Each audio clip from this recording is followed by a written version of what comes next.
सीधा सीधा संबंध इसका पंजाब से है। और ये चीजें इसकी इसलिए जुड़ी हुई हैं कि ये जो लोग, जो पंजाबी डायस्पोरा हैं, ये लोग खास करके पंजाब वाले बेल्ट से जो लोग निकल रहे हैं, कोई डायस्पोरा इसके मैंने पंजाब भू क्षेत्र के जो लोग हैं उन्हीं को डायस्पोरा कहा जा रहा है कि ये लोग डायस्पोरा हैं, पंजाबी डायस्पोरा हैं। विशेष करके सिख आबादी वाले लोग, जो सिख आबादी वाले लोग हैं वही इस डायस्पोरा के तहत आते हैं। कहा जाता है कि ये पंजाबी डायस्पोरा उस समय भारत से इसका बाहर निकलता है जब ब्रिटिश साम्राज्यवाद जो भारत में स्थापित हो रहा है वो धीरे धीरे अपना अधिकार पूरे पंजाब पे कर लेता है। खास करके 1849 ईस्वी में जब सिख रियासतों का पतन शुरू हो जाता है और महाराज दिलीप सिंह जो पंजाब के शासक रहते हैं वो अपने शेष जीवन को जीने के लिए ब्रिटेन चले जाते हैं। वहां पे जाने के बाद बाकी समय अपना वहीं बिताते हैं। तो एक तरीके से आप दिलीप सिंह के बारे में आप जानते हैं कि दिलीप सिंह का संबंध पंजाब रियासत से था और ये महाराजा रणजीत सिंह के पुत्र थे।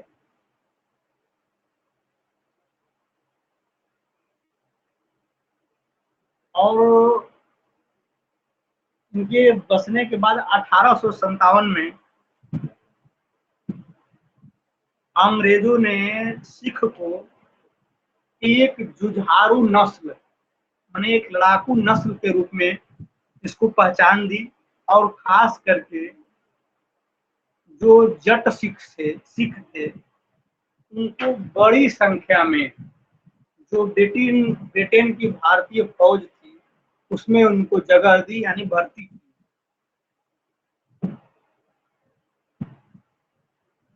इन फौजों में जो सिख थे उनकी ज्यादा संख्या थी। तो एक तरह के से आप देखें तो ये चीज दिखती है सीधे सीधे कि यहीं से ब्रिटिश सेना में शामिल होने की इस घटना से सिखों के प्रवासन का दौर शुरू होता है और जट सिख ही इस प्रवासन की गतिविधियों में शामिल होते हैं। अब एक महत्वपूर्ण चीज इसमें दिखती है वो ये है कि जो ये लोग थे, जो सिख जिनको लिया गया, ये खालसा पंथ जो था उन्हीं से जुड़े हुए लोग थे। खास करके इन्हीं को ज्यादा से ज्यादा महत्व दिया गया और जो इस मने इनकी जो सेना में भर्ती हुए वो खास करके केस रखने वाले बड़े बड़े बाल वाले लोग को भर्ती किया गया। तो आप एक तरीके से ये कहेंगे कि यहीं से हमारे पंजाबी डायस्पोरा की शुरुआत होती है। अब प्रश्न ये उठता है कि ये पंजाबी डायस्पोरा चूंकि भारत में ब्रिटिश काम करने वाली ब्रिटिश सेना में भर्ती किया गया तो विदेश कैसे पहुंचा। तो ये एक तरीके से ये है कि पंजाबी डायस्पोरा के बारे में ये कहा जाता है कि ये पंजाबी डायस्पोरा धीरे धीरे जो पंजाबी सैनिक थे जो जट सिख के रूप में भर्ती किए गए थे उनकी विशेषता धीरे धीरे पंजाबी कौम की विशेषता धीरे धीरे सेना में, ब्रिटिश सेना में जानी जाने लगी और ये धीरे धीरे अपनी पहचान इस तरह बनाने लगे कि जब ब्रिटेन की महारानी जो महारानी विक्टोरिया थी उनके डायमंड जुबली जो कार्यक्रम था माने हरीफ जयंती जो मनाई जा रही थी तो उसमें भारत का जो प्रतिनिधि के रूप में जो जिन लोगों को भेजा जाना था, जिन सैनिकों को भेजा जाना था, उनमें सिख जो रेजिमेंट थी, जो खास करके ये पंजाबी सैनिकों को जो सेना में भर्ती किया गया था, इन्हीं लोगों को भेजा गया, लंदन भेजा गया। ये हरिक जयंती के समय में जो तत्कालीन भारत गवर्नमेंट थी, खास करके भारत में जो ब्रिटिश गवर्नमेंट थी, जो भारत सरकार थी ब्रिटिश की, उसने सिख लायंसर्स एंड डिफेंट्री रेजिमेंट नाम था जिसका, इस रेजिमेंट के सैनिकों को ब्रिटेन भेजा। ये यहीं से हमारे सिख मैंने पंजाबी डायस्पोरा की बाहर जाने का सफर शुरू होता है। इस सफर में ये सैनिक मॉन्ट्रियल से वैंकूवर तक ट्रेन से गए।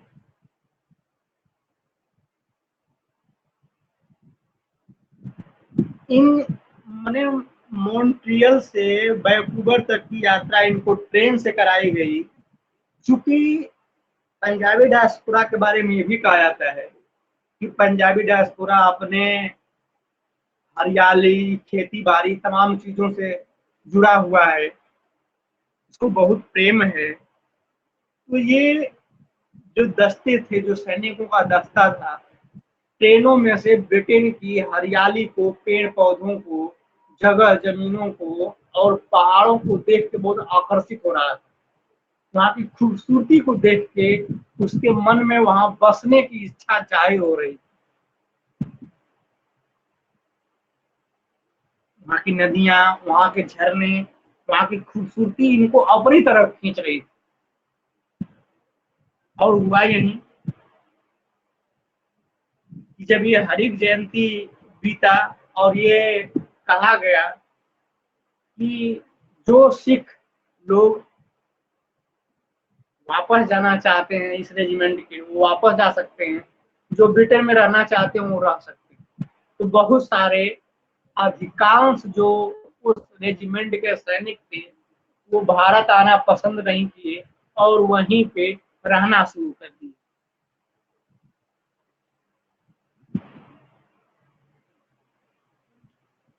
तो आप जो लोग वहां पे रहने लगे, वो क्या हो गए, वही पंजाबी डायस्पोरा कहे जाने लगे। महारानी का जो ये प्रोग्राम हो रहा था डायमंड जुबली का, तो इसमें जो हट्टे कट्टे पंजाबी जो जवान थे, उनको लोगों ने देखा और वो एक तरीके से लोग उनको ये मानने लगे कि ये बड़े वीर और साहसी लोग हैं, ये मेहनती लोग हैं।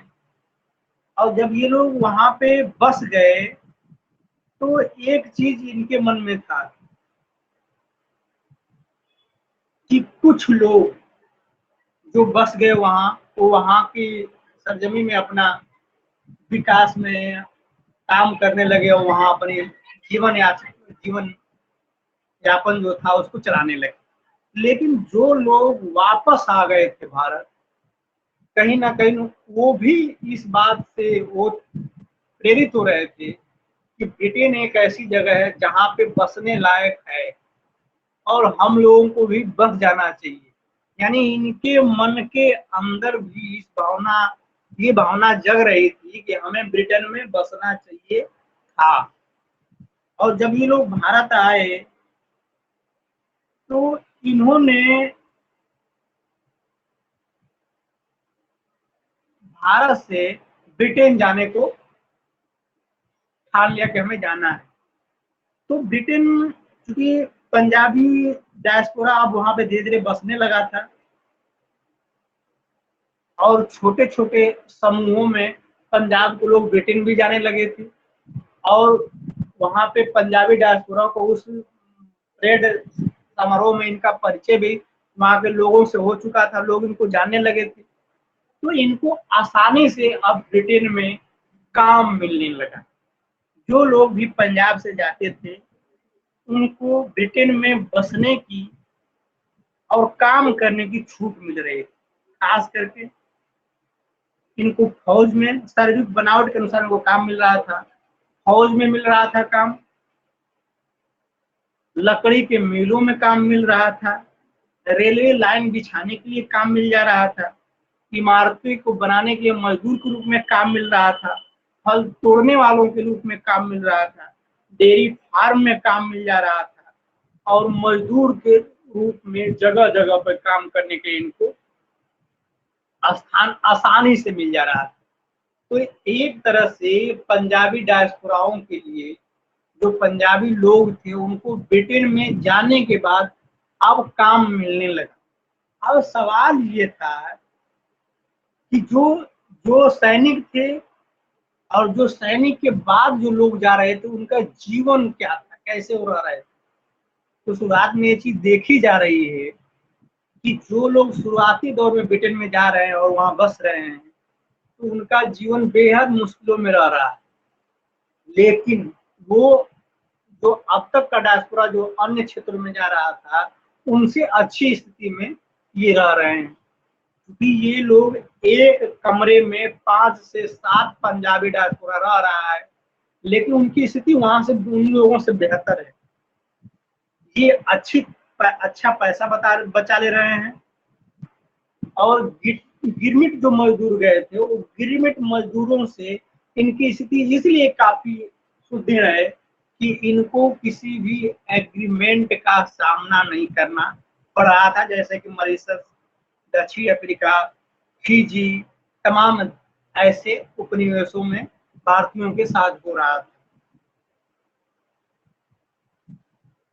1857 के बाद लगभग में पंजाब के अधिकांश क्षेत्रों से भारतीय जो पंजाबी डायस्पोरा था उनका पलायन हुआ।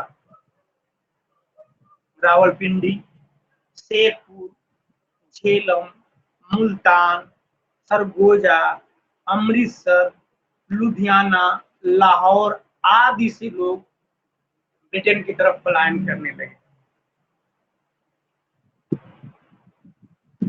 इसी तरीके से अमेरिका और ब्रिटेन, अमेरिका कनाडा में भी भारतीय डायस्पोरा जो जा रहा है वो लगभग में किसान और फौज में ही शामिल होके जा रहा है। तो ये दो चीजें स्पष्ट हो जा रही हैं कि पंजाब से जो हमारा डायस्पोरा जिसका निर्वासन हो रहा है वो कैसे जा रहा है, वो खास करके दो तरीके से जा रहा है।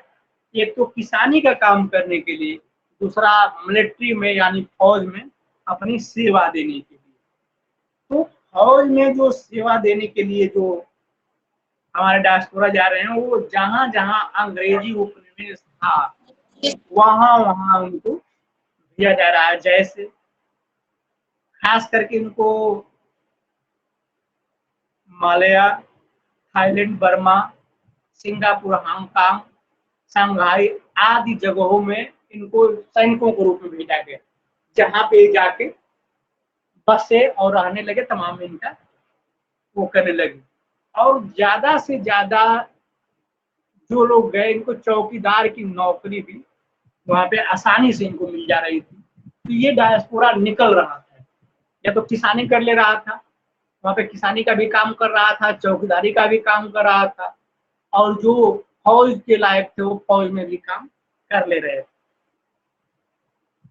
अब प्रश्न ये उठता है कि कनाडा, ब्रिटेन में तो हमने देखा, कनाडा में जो पंजाबी डायस्पोरा गया वो वैंकूवर नामक एक जगह थी वहां पे जाके बसा।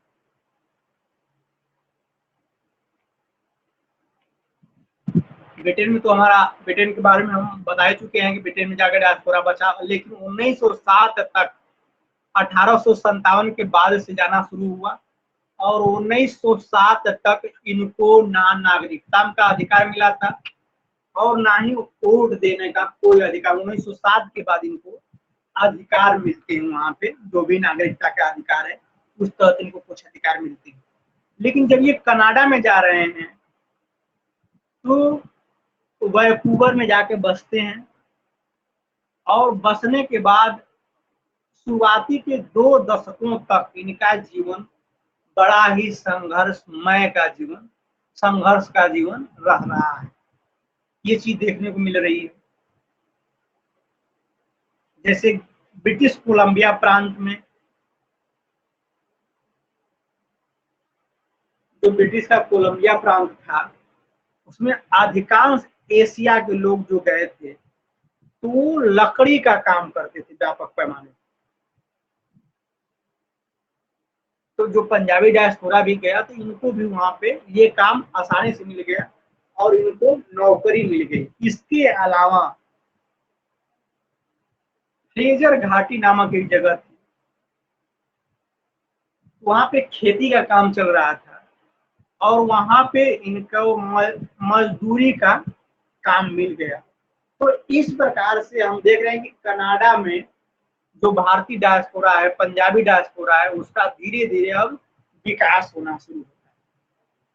और तीसरी जो घटना इसमें मिल रही है, कामागाटा मारू का जो प्रकरण आप जानते हैं, उस फैले असंतोष से बहुत व्यापक पैमाने पे लोग जाते हैं और इससे प्रवासन भी प्रभावित होता है। लोग अब पंजाबी डायस्पोराओं को पर निगाह बनाए रखते हैं और ये लोग खास करके कनाडा की तरफ से अमेरिका की तरफ जाते हैं और ये गतिविधियां इनकी शुरू होती है।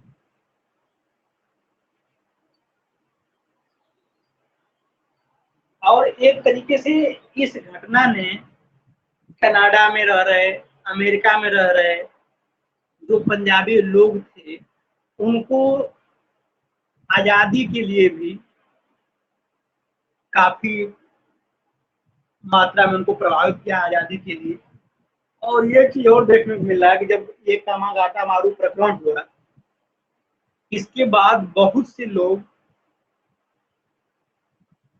पंजाबी डायस्पोरा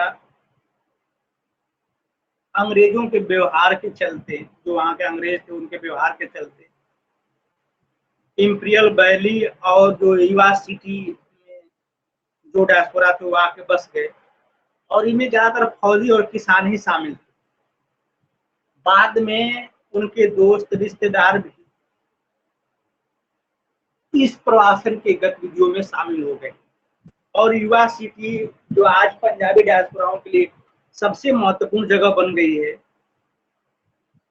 तो आप ये देख रहे हैं कि इस प्रकार से ये जो एक दौर चल रहा है प्रवासन का, पंजाबी डायस्पोरा इस प्रकार से अपनी जड़ों को अमेरिका और कनाडा में स्थापित कर रहा है। क्योंकि शुरुआती दौर था ये पंजाबी डायस्पोरा का, तो ये शुरुआती दौर में इनको काफी समस्याओं का सामना करना पड़ रहा था। शुरुआती दौर में इन डायस्पोरा को अपने परिवार के, अपने पत्नी और बच्चों को ले जाने का अधिकार नहीं दिया गया था ब्रिटिश सरकार द्वारा।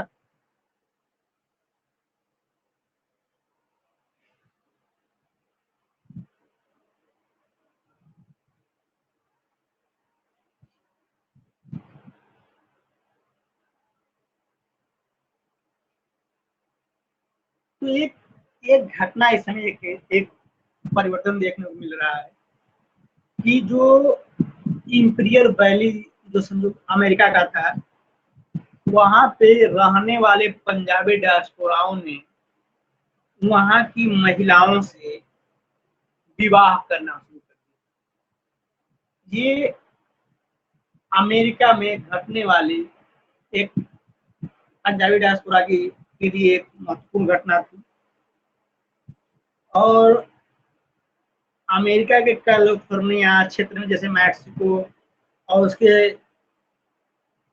सीमावर्ती जो क्षेत्र थे, वहां वहां के खेती के कामों में पुरुष और महिलाओं दोनों को नौकरियां दी जा रही थी, काम करते थे, दोनों हाथ काम करते थे। तो एक ये घटना के लिए सबसे जरूरी चीज ये बन गया कि ये जो जगह थी, तो पंजाबी डायस्पोरा भी वहाँ काम करने के लिए जा रहे हैं और वहाँ की लोग भी, पुरुष महिलाएं दोनों लोग साथ साथ काम कर रहे हैं। साथ साथ करीब आने से उनकी इन गतिविधियों में को बल मिल रहा है, वैवाहिक गतिविधियों को बल मिल रहा है। और वो पुरुष, भारतीय पुरुष और वहाँ की महिलाएं आपस में धीरे धीरे विवाह कर लेती हैं और धीरे धीरे उनकी जनरेशन बढ़ने लगती है। तो ये तरीके से आप जो जिनकी जो, अब ये चीज था कि इनके जो एक सामुदायिक वो था, खास करके एक तरह के आप कहेंगे कि वहाँ के सिख और यहाँ के सिख और वहाँ के ईसाई, तो ये मैक्सिकन रोमन जो कैथोलिक थे। अब इनके बच्चों, अब ये सवाल ये उठ रहा था कि इनसे जो उत्पन्न होंगे बच्चे, उनको कौन शामिल करेगा किस धर्म में। ये कैथोलिक, मैक्सिको रोमन कैथोलिक जो थे, तो इनके जो बच्चों का जो सामाजिकरण था वो रोमन कैथोलिक में हुआ। तो इसका परिणाम एक चीज देखने को मिला कि जो जातीय बंधन था, रोमन कैथोलिक इनको महत्व देने लगी। ऐसे लोगों से जो उत्पन्न संतानें होती थी उनका सामाजिकरण कर दिया जाता था। तो एक चीज इससे देखने को मिला कि जो जातीय बंधन था वो टूटने लगा और एक प्रकार से ये एक स्वस्थ सामाजिक जीवन की तरफ बढ़ने का जो इनका कार्यक्रम है वहीं से दिखाई पड़ता है। इनका पंजाबी डायस्पोरा धीरे धीरे उनको आर्थिक जो वो था, अब उनको रहने के लिए एक मानसिक रूप से जो उनका मनोबल बढ़ रहा था वो भी हो गया। धीरे धीरे उनकी जनरेशन वहाँ की हो गई थी, एक जो लगाव हो गया उस देश के प्रति, वहाँ की जमीन के प्रति। अब उनका परिवार हो गया, उस परिवार को छोड़कर वहाँ नहीं रहा था। अब धीरे धीरे वो अपना वहाँ पे विकास करना शुरू कर दिया। ये सबसे बड़ी विशेषता पंजाबी डायस्पोरा की, जो प्रारंभिक डायस्पोरा है उसकी देखने को मिल रही है। लेकिन इस दौर में जब वो सामाजिकरण उसका होने के बाद भी ये पंजाबी डायस्पोरा अपनी भूमि से अपना संबंध खत्म नहीं कर रहा है, उनके रिश्तेदार और तमाम लोगों से अपना संबंध जोड़े हुए हैं। इसके अलावा एक चीज और देखने को मिल रहा है कि जो इन देशों में है, जैसे अमेरिका और अन्य देशों के अलावा ब्रिटेन में आप देख रहे हैं कि इनका बसना पहले से ही शुरू हो गया था। दोनों महायुद्ध से पहले ही के समय में ये लोग जाके बसने लगे थे और सबसे पहले भाटंडे जो सिख कहे जाते थे वहीं जाके ब्रिटेन में बसे। और ये लोग जो बस रहे थे वो फेरी का काम कर रहे थे, सामान बेचने का काम कर रहे थे। 1950 के बाद ये बहुत बड़े पैमाने पे लोग जा गए और अपने अपने जो इनके वतन के लोग जो जा रहे थे उनको अपनी जगह, क्योंकि ये बहुत दिनों से रह रहे थे, प्रथम और द्वितीय विश्व युद्ध के बीच वाले पीरियड में ही ये चले गए थे फेरी का काम करने के लिए। और जब अब जो प्रवासी लोग जो पंजाब से जा रहे थे, तो ये लोग उनको रहने के लिए, अपने हमवतन लोगों के लिए एक आश्रय वाली जगह बन रहे थे, आश्रय उनको दे रहे थे। 1907 में खालसा दीवान, 1908 में वैंकूवर में गुरुद्वारे की स्थापना सिख डायस्पोरा द्वारा की जाती है, जिसका परिणाम ये देखने को मिला कि अब ये पंजाबी डायस्पोरा सामाजिक और धार्मिक जो सभ्यता का अब धीरे धीरे वहां पे अपना केंद्र बनाना शुरू कर दिया। और यहाँ पे उनकी समस्याओं का जो केंद्र, समस्याएं रहती थी इस केंद्र में रखी जाती थी, उसको समाधान किया जाता था, विचार विमर्श किया जाता था और उनकी संभावनाओं पे भी नजर रखी जाती थी। तो आप इस तरीके से एक चीज देख रहे हैं कि किस तरह एक व्यवस्थित तरीके से इनका सामाजिकरण हो रहा है और अपनी व्यवस्थाओं को कितनी परंपरागत तरीके से पंजाबी डायस्पोरा एक श्रृंखलाबद्ध तरीके से अपने आप को स्थापित कर रहा है।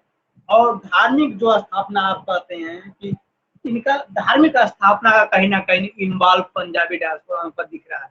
गुरुद्वारा बन रहा है, गुरुद्वारा की कमेटियां बन रही हैं, ये कमेटियां इनका सामाजिकरण कर रही हैं और इनकी सामाजिक समस्याओं तमाम प्रोग्रामों में इनकी सहायता दे रही हैं और इनके बिंदुओं पे नजर रख रहे हैं। जो भी इनकी डायस्पोरा, जो ये पंजाबी डायस्पोरा है, उनकी समस्याओं पे नजर रख रही हैं। अब एक चीज, 1947 का बंटवारा, भारत आजाद हो रहा है, एक लंबा संघर्ष चल रहा है और आप देख रहे हैं कि भारत की आजादी में बहुत सारे लोग अपना योगदान दे रहे हैं, जो भारत की विदेशी भूमि से दे रहे हैं। उसमें ये सारे लोग जो अमेरिका, कनाडा और ब्रिटेन में पंजाबी लोग रह रहे हैं, इनकी भूमिका महत्वपूर्ण रह रही है। अब चूंकि भारत आजाद हो जाता है 1947 में, आजाद होने के बाद भारत की सबसे बड़ा स्थिति रहती है बंटवारा, और इस बंटवारा का सबसे ज्यादा जो प्रभाव दिख रहा है वो पंजाब को प्रभावित कर रहा है। पंजाब के लोग ही इस भयावह बंटवारा का शिकार हो रहे हैं। तो ये भी एक तरह के पंजाबी डायस्पोराओं को प्रभावित कर रहा है। अधिकांश जो लोग थे, मुस्लिम समुदाय के लोग, तो पाकिस्तान में चले गए और उन क्षेत्रों में, जो पाकिस्तान वाले क्षेत्र थे, वहां वाले क्षेत्र में रहने वाले पंजाबियों के ऊपर व्यापक पैमाने पे अत्याचार होने लगा। जब अत्याचार होने लगा, कुछ लोग भारत आए, इनको यहाँ जगह मिली, नहीं मिली तो वो किधर जाना शुरू कर दिए, वो अपने रिश्तेदारों के यहाँ पंजाब से निकल के कनाडा, ब्रिटेन और अमेरिका पहुंचने लगे। तो एक बड़ा पैमाने पे, व्यापक पैमाने पे प्रवासन का दौर जो शुरू हो रहा है, ये विभाजन के समय भी देखने को मिल रहा है कि पंजाबी डायस्पोरा इस तरीके से वहां पे जा रहा है, क्योंकि उनकी कई गतिविधियां थी। जो पाकिस्तानी पुलिस थी वो सिख समुदाय को बचाने में असफल हो रही थी, तो बहुत ज्यादा जो इनका दिक्कतें हो रही थी, बहुत सारी लूट हुई, घटनाएं हुई। जो इनका मुख्य गुरुद्वारा नानक साहिब गुरुद्वारा था, वो पाकिस्तान में रह गया। जो तो एक तरीके से आप कह सकते हैं कि इस घटना ने पंजाबी डायस्पोरा को, खासकर पंजाबी लोगों को बहुत प्रभावित किया। और जब लोगों को एक आश्रय नहीं मिला तो वो उनके जो परिजन रह रहे थे, जो उनके सगे संबंधी रह रहे थे, उनके यहाँ आश्रय लेने के लिए जा रहे हैं। ऐसे में आप देख रहे हैं कि गुरदासपुर, फरीदकोट, अम्बाला, मोगा, जालंधर, पाटला से बड़ी संख्या में जो नरसंहार होता है, जिसमें मुसलमान मारे जाते हैं, सिख मारे जाते हैं, तमाम चीजें ये सब होती है। और एक बड़े तबके का जो पंजाबी डायस्पोरा, वो अपनी जमीन पे खड़ा हो जाता है जहाँ वहाँ पे। तो एक तरीके से ये चीजें होती है। और दूसरी घटना जो आजादी के बाद एक घटना और घट रही है, 84 का दंगा, सिख दंगा, जो ब्लू स्टार की घटना, जिसको बीबीसी ने वो दिया था, ये इस 1984 की घटना ने भी से भी, जब ब्लू स्टार की घटना की गई तो बहुत सारे जो पंजाबी थे वो भी कनाडा में भागे। और ये भी कहा जा रहा था कि ये जो घटना हुई थी उसमें विदेशों से इनको सहायता मिल रही थी, तो बहुत सारे लोग यहाँ के जाके विदेशों में शरण लिए। आज भी कहा जाता है कि बहुत सारे आरोपी वहीं रह रहे हैं, और जो खालसा जो समुदाय है उनको बहुत पैमाने, व्यापक पैमाने फंडिंग जो की जा रही है, इन्हीं डायस्पोराओं द्वारा की जा रही है।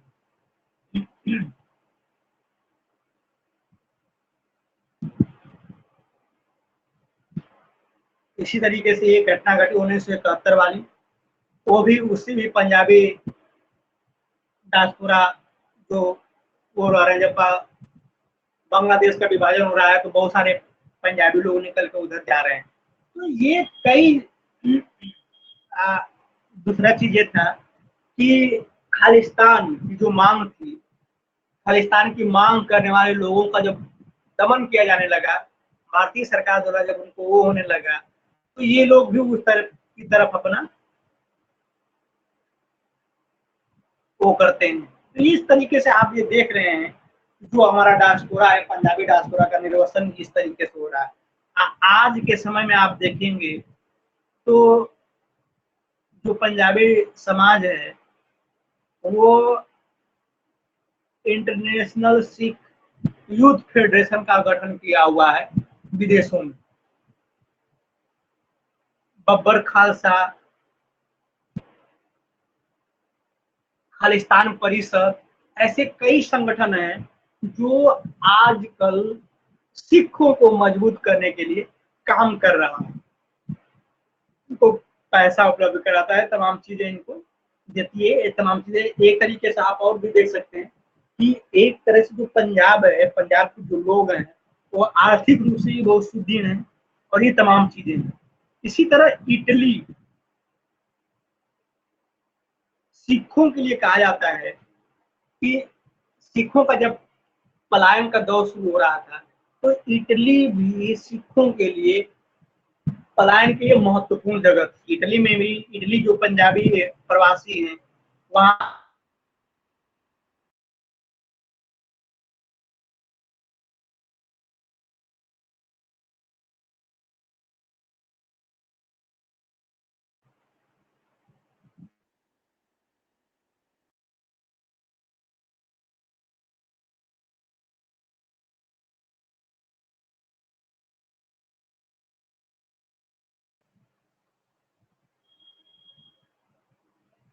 चलो